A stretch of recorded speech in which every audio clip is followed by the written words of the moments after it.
So my name is Stefan Oerlemans. I work at Siemens Gamesa Renewable Energy. And my position there is that I'm heading the noise team, and I'm also a specialist in aeroacoustics. And the topic for today is an introduction to wind turbine noise. Thanks for the introduction, Dale. I understand the format here is to ask questions at the end. In case there are really burning questions during the talk, or if things are not clear, really, then feel free to interrupt, I would say. I have about 30 slides. I think that should take about 30 to 45 minutes. So I think there should be some time for questions in the end. All right, so before I get started, just a quick introduction about Siemens Gamesa, the company I work for. We are one of the large wind turbine manufacturers, typically in the top 3 globally. We have about 26,000 employees, and we have really a global presence. So we are producing and selling wind turbines and installing wind turbines basically anywhere on the globe. I mentioned a number of countries here, basically just because we have people in our noise team, my team, in those countries: Denmark, Spain, Germany, US, India, and Turkey. For this presentation, I wanted to add UK too, because of course we also have a presence in the UK, where we have, for example, large blade factories, especially for offshore wind turbines. So UK is an important partner for us, or an important market for us, both for offshore but also for onshore turbines. So as I said, we produce both onshore turbines but also offshore, and then the third big unit of our company is service, who are doing the maintenance of wind turbines. So it's the two onshore and offshore business units that produce and install the turbines, and after that it's service who takes care for the next 20 years or so for the maintenance of the turbines. And then just to introduce you to why are we interested in this company about aeroacoustics. So this is just to illustrate that we have always have a wide range of wind turbines in our portfolio. It's not like we make one ultimate onshore wind turbine and we try to sell that everywhere. We have a whole portfolio which we divide in different platforms, 2x, 3x, up to 5x. That is related to the power, the rated power level. So all these bars here indicate different turbines. The first number indicates the rated power. So in this case, it's 2.1 megawatt. And the second number indicates the rotor diameter in meters, in this case, 114 meters. So depending on the market conditions, some markets want high rated power and maybe small rotor diameters, and other markets might need other turbines. We can offer all these different turbines. And you can see now the largest ones go up to 170 meters. And this is again for onshore turbines. Our offshore turbines are already going beyond 200 meters of rotor diameter. I'm focusing in this presentation on onshore because that's where noise is relevant, obviously. And the important thing for the purpose of this presentation about all these turbines is that noise is a key competitive parameter for onshore turbines. I will talk a little bit more about that in a minute. And the main noise source on modern, well-designed wind turbines is typically aeroacoustic sound from the blades. So that's why we in Siemens Gamesa are interested in aeroacoustics. And then one more thing before I get to the outline of the presentation. One thing that is important to understand if you talk about modern turbines is that they are big. So today we have, as I just showed, onshore rotor diameters up to more than 170 meters. And offshore is even bigger. Onshore is for now still limited to this because of transport, road transport limitations mainly. offshore, blades can be shipped directly from the harbor to the installation site. So their bigger blades are easier to transport. For onshore, we are now, the maximum is about 170 meters. But even that for onshore, that means that one blade is longer than, for example, the wingspan of an Airbus A380, as you can see here. So this would be an onshore rotor nowadays. And on the left, you can see a picture here of one of our blade factories, where you can sort of get an idea of the scale of the size of the blades related to a human being here. And then from the physical point of view, the physics point of view, the tip speed is typically about 80 meters per second for onshore turbines. And if you then say that a typical length scale, the chord size of the blade here towards the tip is about 1 meter, that means that the flow is characterized by high Reynolds numbers. So the Reynolds number related to the chord of the blade is several millions, which means you have a turbulent flow. And by a low Mach number. So the Mach number is about 0.2, and that is also relevant for the noise mechanisms that are important on a wind turbine blade. It means, for example, that a wind turbine blade doesn't have the same mechanisms as a propeller or an helicopter due to this lower Mach number. Okay, so this is a short outline of the presentation. I want to talk in the beginning about the relevance of wind turbine noise, then I'll get into the noise sources and the prediction of them. And finally, and that's probably the main part of the presentation, is about low noise wind turbine design. So what technologies do we have to make quiet wind turbines? So these are some societal considerations related to wind power. There seems to be a pretty wide consensus nowadays that society needs wind power. Some of the reasons are indicated here. Mainly, wind turbine is clean. It's cheap now. It's not more expensive than gas power plants, for example, and it's inexhaustible. There's also a political interest that use of wind power reduces the dependence in Europe, for example, on countries that produce oil or gas. So it makes countries less dependent on other countries.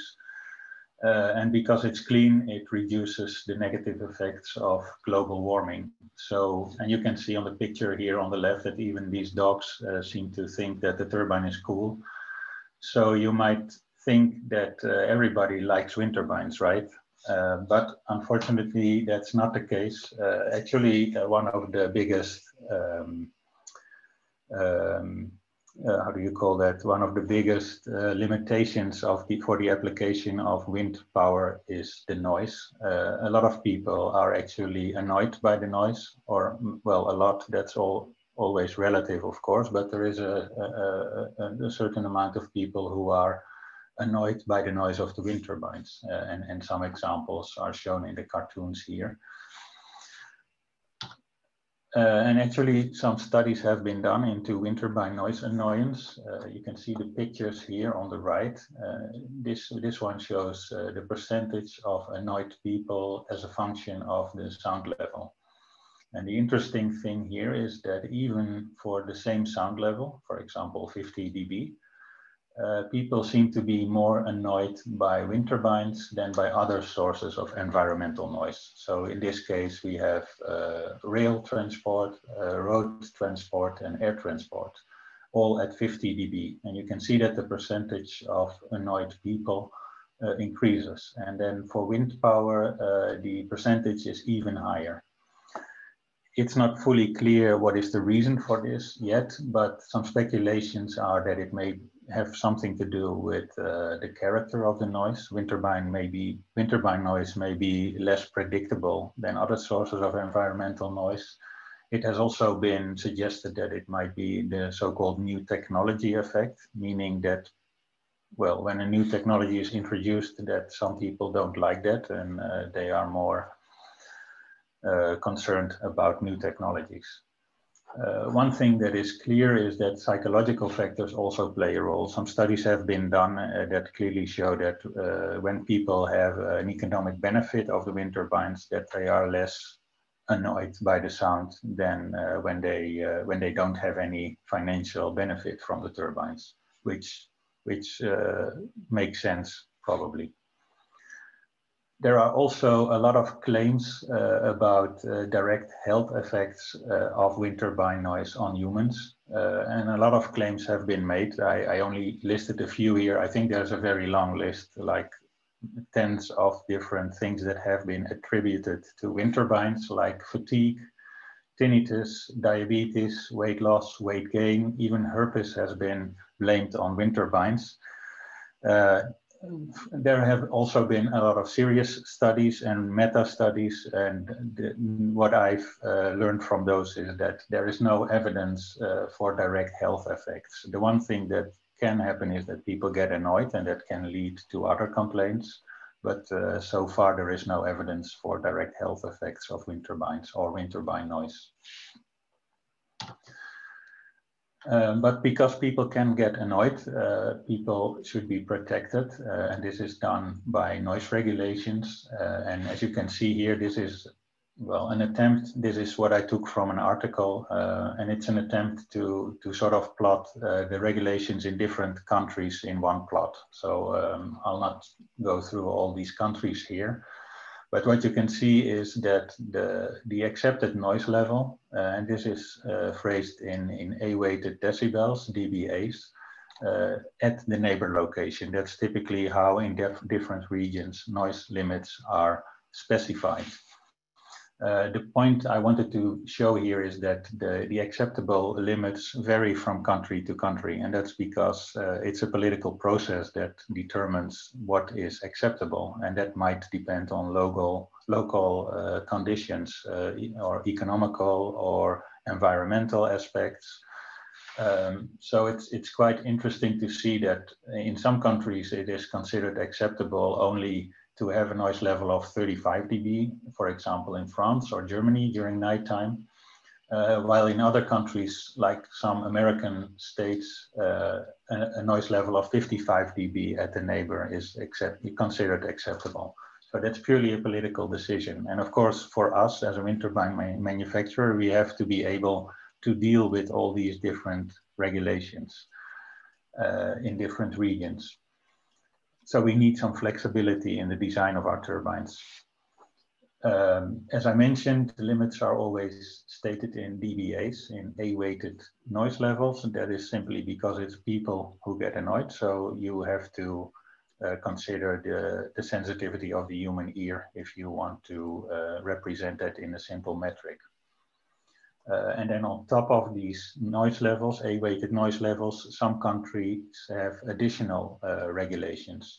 For example, in Denmark, there is a specific limit also on the low frequency part of the noise, not only the overall level, summed over all frequencies, but also between 10 and 160 hertz.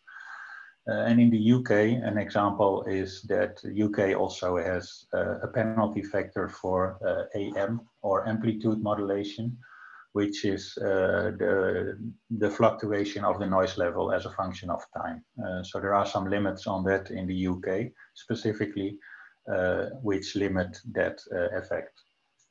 Tonality is another one that is that can lead to sort of a penalty on the noise level if the tonality level is too high in many countries. So we have these noise limits, and they are determined in different countries by the political process, and these noise limits kind of define the rules of the game for developers of wind turbines. So wind turbine developers will have to position the wind turbines in such a way that all the requirements, including the noise limits, are respected. And the result of that is that many onshore wind turbines typically have to be curtailed, which means that they are running at a lower power in order to meet the noise limits. And this typically results, because typically this is done by reducing the tip speed, and that results in a lower energy production. So a rule of thumb is that typically for each decibel of noise reduction, the annual energy production is reduced by about 3% So what we offer as a manufacturer is these low noise operation modes, and they each come with their own power curve. That's what I illustrated here on the lower left. This is what we call a power curve. It's the power level as a function of wind speed. And you can see that we have different operational modes of the turbine. The standard setting, which gives you maximum power, but also -1 dB all the way down to -5 dB, depending on what is necessary on a specific site to meet the neighbor noise limits. But this means that power is lost because of the noise production. And that is, of course, an important incentive for us to design quiet wind turbines, because if we can make the turbine 3 dB quieter, that means we can, instead of running at -3 dB, we can run in the standard setting and produce more power within the same noise limits. And that eventually that means that we can produce clean power at a lower cost of energy. And that's what the customers need and what society needs as well. So let's talk, if there are no questions so far, is the sound and video still good? Just checking. Yeah, everything's good. No questions so far. Okay, good. Then I'll just continue. So let's talk about noise sources now. What are the noise sources on a wind turbine? First comment I would like to make, and you might argue that I'm biased, maybe I am, but I think I have some good arguments here that wind turbines are really not particularly noisy. I don't know if any of you has ever been near a wind turbine. Most people think that the noise is not really intense. Some people are even surprised that it gets so much attention if you have a normally operating turbine. So if you compare the noise of a wind turbine or the rotating blades to other large structures with wing-like components like an aircraft, then wind turbines are actually not particularly noisy. If you compare, for example, a complete wind farm to a single aircraft, we've seen before in one of the earlier slides that that the one blade of a wind turbine is already larger than the span of a typical aircraft. So what if you take all these wind turbines together? How does the noise compare to a single aircraft? Well, if typically the sound power level, the source level of a modern wind turbine onshore is normally less than 110 decibels. But if you look at the sound power level of a modern aircraft, like this one here, that's typically more than 130 dB. That means that you could put 100 wind turbines together and still produce less noise than one aircraft. So if you look at it from that perspective, then wind turbines are actually not really noisy. I can see that somebody put up their hand. Do we have a question, or should I just continue?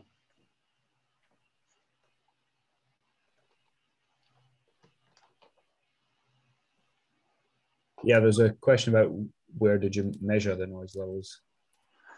Oh, this is the sound power level. So this is the source level. That means that you can measure at a certain distance, but then you calculate the corresponding sound power level. So it's basically the acoustic watts produced by the source in this case. So in this case, the distance is not relevant. I had even one example which is even more extreme. If you take an extremely noisy aircraft like the Joint Strike Fighter, which has a sound power level of 175 dB, then actually it turns out that this one aircraft is producing more noise than all the wind turbines in the world combined. So that's well, a nice consequence of the logarithmic scale. Okay, so then to the sources. This picture here on the right shows well, a photograph of a wind turbine, and projected on top of it is a measurement of the noise sources. These noise sources are measured by a large array of microphones, which was mounted on a platform, which you can see here in the foreground of the picture. On the ground, more than 100 microphones on a big stage or podium, larger than 10 by 10 meters. And by combining the signals, the acoustic signals on all these microphones, you can calculate where the noise is coming from. And that measurement of the projected noise sources is shown here on top of the picture, averaged over like a few minutes of measuring. So while the blades are rotating. The colors are such that red means that a lot of noise is coming from that region of the rotor, and blue means that a little bit of noise is coming, and if you don't see anything, then not a lot of noise is coming from there. So the big thing that you can conclude from this one, first of all, is that most of the noise is coming from the outboard part of the blades. And the reason for that is that the level of the noise is scales to the 5th power of the local flow speed. And since the local flow speed is largest near the tips, that's where you will produce most of the noise. The other big thing that you can see here is that there is a large asymmetry. One might expect in the beginning, most people before we did those measurements would expect maybe that you would get a circular noise source distribution, because the aerodynamics is the same anywhere along this surface, along this rotation, along the circle here. So why don't we get a circular noise source distribution? The reason for that is directivity. So the noise produced on the blades, and that's shown on the picture here on the lower left, is produced by turbulence around the blade, the turbulent flow. So along the surface of the airfoil, you develop a turbulent boundary layer because of the high Reynolds number. And these, the turbulent eddies or vortices in the boundary layer, which is a few centimeters thick, they will pass the trailing edge, and when they pass the trailing edge of the blade, they will produce noise. And the key here is that this noise is not radiated in all directions equally or uniformly. And actually, a property of this trailing edge noise is that most of the noise is radiated in the direction in which the blade is moving. And that means if the blade is moving downward, and the observer is on the ground, in this case, this large array of microphones, then most of the noise is produced, most of the noise is radiated towards the ground where the observer is. And when the blades are moving up, in principle, the same amount of noise is produced, but it's radiated into the air, so you don't hear it. And this is the reason why you have this big asymmetry in the noise source distribution. And this is also the reason why you hear typically a swishing sound when you are near a wind turbine. So you can hear the blades passing. It sounds like shoo, shoo, shoo. So you have this broadband sound, which is modulated by the blade passing frequency. And contrary to what many people believed in the past, this swishing is not produced when the blades pass the tower, but really when the blades are moving downward. So close to the 3 o'clock position, if you compare this to a clock. You do see that there is a small increase near the tower. This could be a reflection, for example. There's also a little bit of mechanical noise here, maybe from the gearbox or another component in the drivetrain. But the bulk of the noise is produced by the outboard part of the blades when the blades are moving down. Apart from the trailing edge noise, there are some other potential sources which may or may not be important, dependent on the design. One of them is the tip vortex. So at the very tip of the blade, you get a vortex due to the pressure difference between the two sides of the blade. Depending on some design aspects, this tip vortex might produce noise. And the other one is inflow turbulence noise. And this is atmospheric turbulence, depending on the surroundings of the wind turbine and also depending on the wind direction. What is upwind of the turbine? Is there a forest? Are there trees or high buildings or whatever, or other turbines? You can get atmospheric turbulence in the inflow. And that might produce some additional noise too. This depends on the site where the turbine is located. But as I said before, the dominant noise source is typically trailing edge noise. So that's the self noise produced by the blade. Let's see. Yes.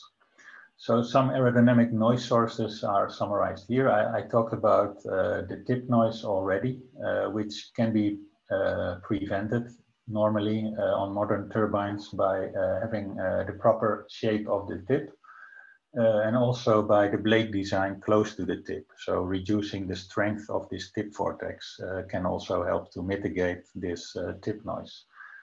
Another potential noise source is what we call bluntness noise. This is the noise produced if you have a thick trailing edge of the airfoil or the blade. Then you can get periodic vortex shedding, and this can typically, or screw hole vortex shedding, which you can also hear, for example, if you have electricity wires and the wind blowing very fast past it. This creates quasi-tonal noise. But you can prevent this simply by having a design rule that the thickness of the trailing edge cannot exceed a specific value on the blade.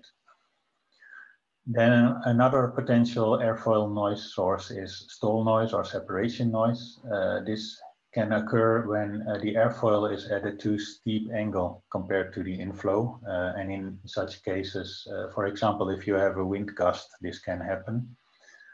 In that case, you could get a separated flow, and that typically also increases the noise quite a lot.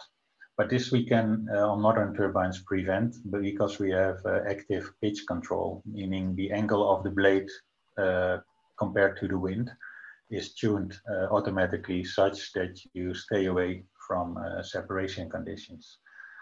So if you do everything right, then you're left with one final lower limit of noise, and that is the trailing edge noise. And that's the one shown here on the lower right. So if you have an airfoil which produces lift, which we need in order to spin the wind turbine, then inevitably there will be a turbulent boundary layer and there will be trailing edge noise. So that is sort of the final challenge, to reduce that noise source if you got rid of all the other sources. Let's talk a little bit about the aerodynamics, because the trailing edge noise is determined mainly by the aerodynamics. There's an equation here which shows the acoustic energy, pressure squared, and that scales with a number of factors for trailing edge noise. The most important one, I mentioned it before, is this fifth power of the local Mach number, or the local flow speed. So that is by far the most important factor. So the easiest way to reduce wind turbine noise is to reduce the tip speed. But there are some other factors. I don't think I will go through all of them now, but the second one here is the delta star. And that is a metric or a measure for the thickness of the boundary layer at the trailing edge. So you can see there's a linear dependence. So if you can reduce the thickness of the trailing edge boundary layer, then you can also reduce the noise. Yes, and as I said before, the local flow conditions, including the angle of attack, they depend on the flow speed and the pitch angle. And these in turn also determine the local flow speed and the boundary layer thickness. So the local aerodynamics are important for the noise production for trailing edge noise. And this is just a diagram indicating the dependencies here. So here you look at a cross-section of the blade. You can imagine this as flying above the turbine and looking down on the blade, which is standing up vertically. Then we have the rotor plane here. The wind in the atmosphere is coming from the bottom up here. And then the blade also sees a rotational speed component due to the rotation of the blade. So if you add up in a vector sum the rotational speed and the wind speed, then you get this effective flow speed u. And then we have the pitch angle, which we control actively mu here.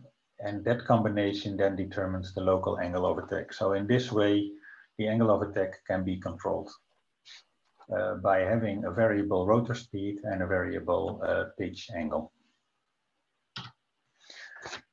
So yeah, just to to give you some idea of the way a wind turbine is controlled with this RPM, the rotational speed and the pitch angle. So here we have a diagram which shows as a function of the wind speed the different parameters that determine the controls. So typically we have what we call the variable speed region, which is this region where the RPM increases linearly with the wind speed and the pitch stays constant.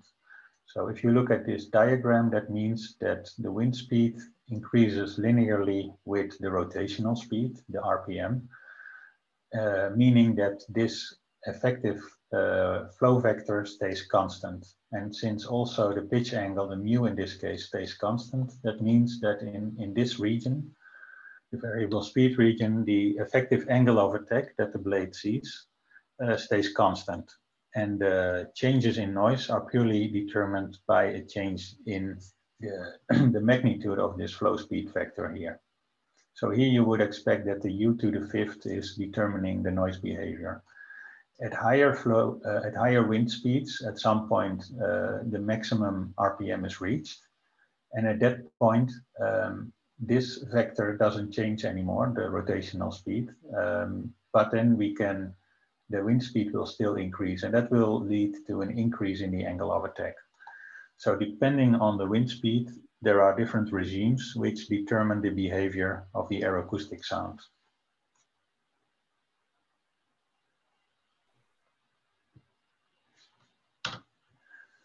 Okay, then I have one slide about how do we predict this noise. So we've now seen that for a well-designed blade, trailing edge noise is the dominant noise source. And typically what is used to predict that is semi-analytical, semi-empirical airfoil noise methods. So typically you can divide the blade in radial segments as indicated here. And then the input for this calculation is the geometry of the blade and the operational conditions like the RPM and the pitch angle. Then the next step is to go to each of these segments and to calculate the local flow conditions, the speed and the angle of attack. And from that, you can then estimate the boundary layers thickness at the trailing edge, both on the suction side and on the pressure side. And using these values, you can then calculate the acoustic energy for that segment of the blade using these analytical scaling rules, but also some empirical constants. Then the last part is to include the directivity, which I mentioned before, the fact that the noise from the trailing edge is not radiated uniformly in all directions. So there you have to account for the position of the blade while it's doing the revolution, the rotation, and the position of the observer. And if you take all of that into account, then finally you can sum all the different blade segments to get the total noise perceived by a receiver on the ground, for example. And if you do that, then you actually can get really decent predictions of the noise of a turbine. These are some pictures, some results that were done already like 10 years ago or more. Where this kind of a prediction method is compared to measurements. So here the measurements are in pink and the predictions are in blue. And you can see that you get really a nice prediction of the absolute noise levels as a function of the power production or the wind speed. In this case, power is put on the x-axis. So you can see that the trend is well predicted and also the absolute levels. And even these measured source distributions that I showed in the beginning, these acoustic source maps, they are really well reproduced in these simulations. So these relatively simple methods are well capable of producing, predicting the characteristics of wind turbine noise.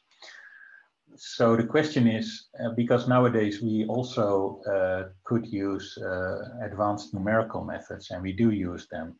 But so far it seems that these relatively simple semi-analytical, semi-empirical methods are doing quite a good job. Okay, then let's get, I see that time is going fast, so I think we have 20 minutes left, so I'll try to speed up a little bit. Now we get to the last section, which is about low noise design.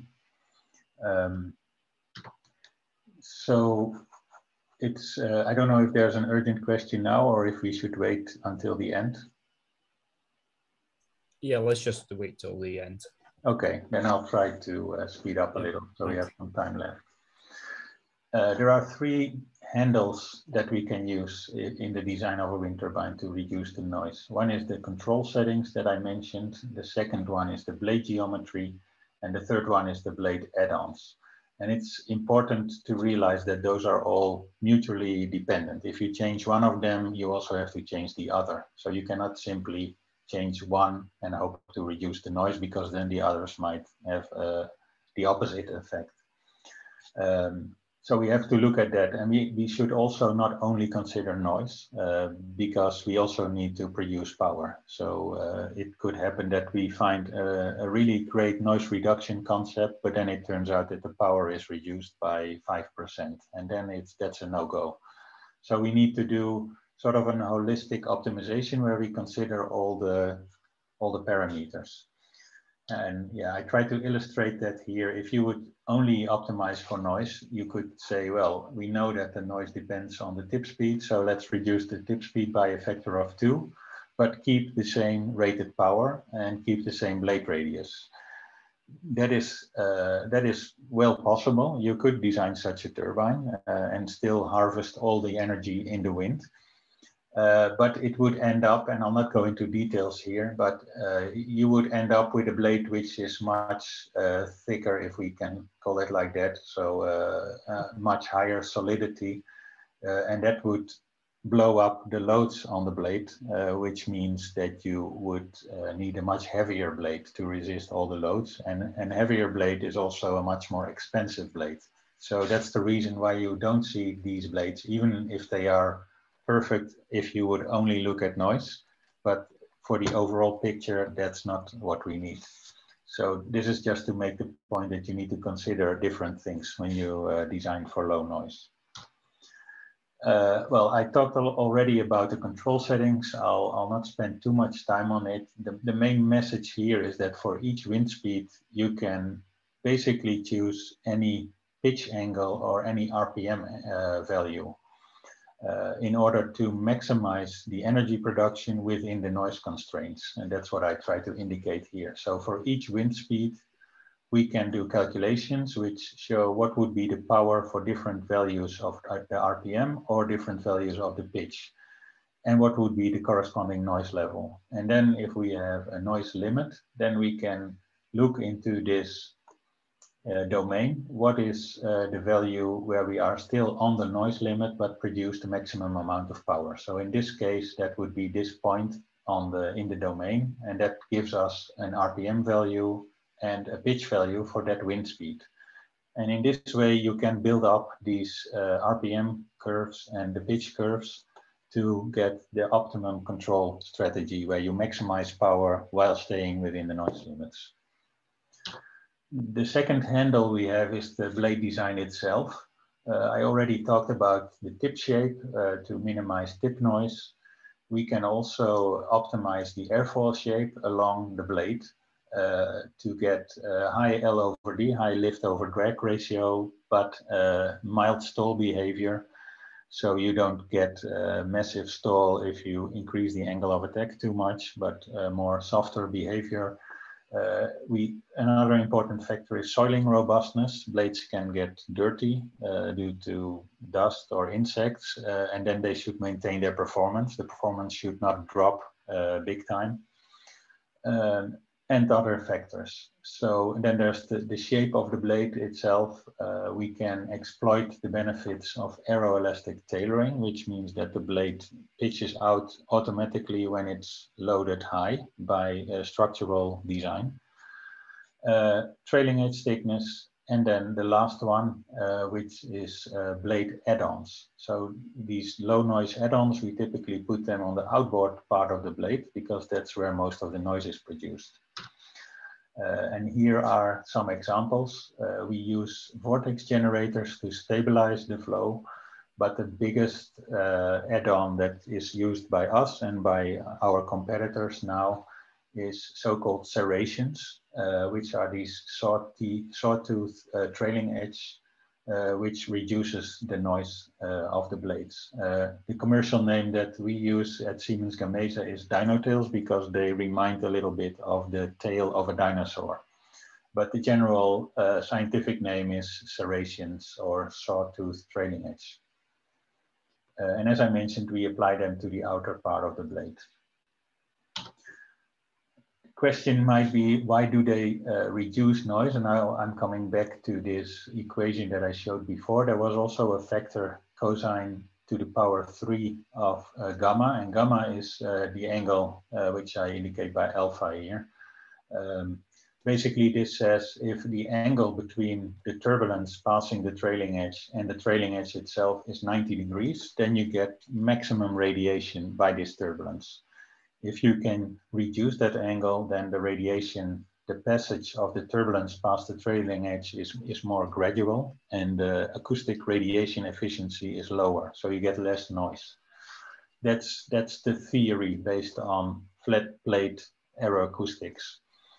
In reality, we don't have flat plates but airfoils, and there are some other factors that play a role too, aerodynamics, like the flow going through the teeth and other factors that play a role as well. Do they work for wind turbines? As I said, we apply them on most of our turbines, especially onshore. So the good thing is that by combining vortex generators and dinotails, you can both reduce the noise, but also exploit the flap effect of the serration. So you're extending the wing essentially a little bit. That can give you also more power. And the nice thing is that here you can compare the noise from a turbine without serrations in blue and a turbine with serrations. And here you can see that you're not only reducing the noise levels, but also shifting the acoustic energy to high frequencies, which is beneficial because high frequencies are not carried so much to over larger distances in the atmosphere.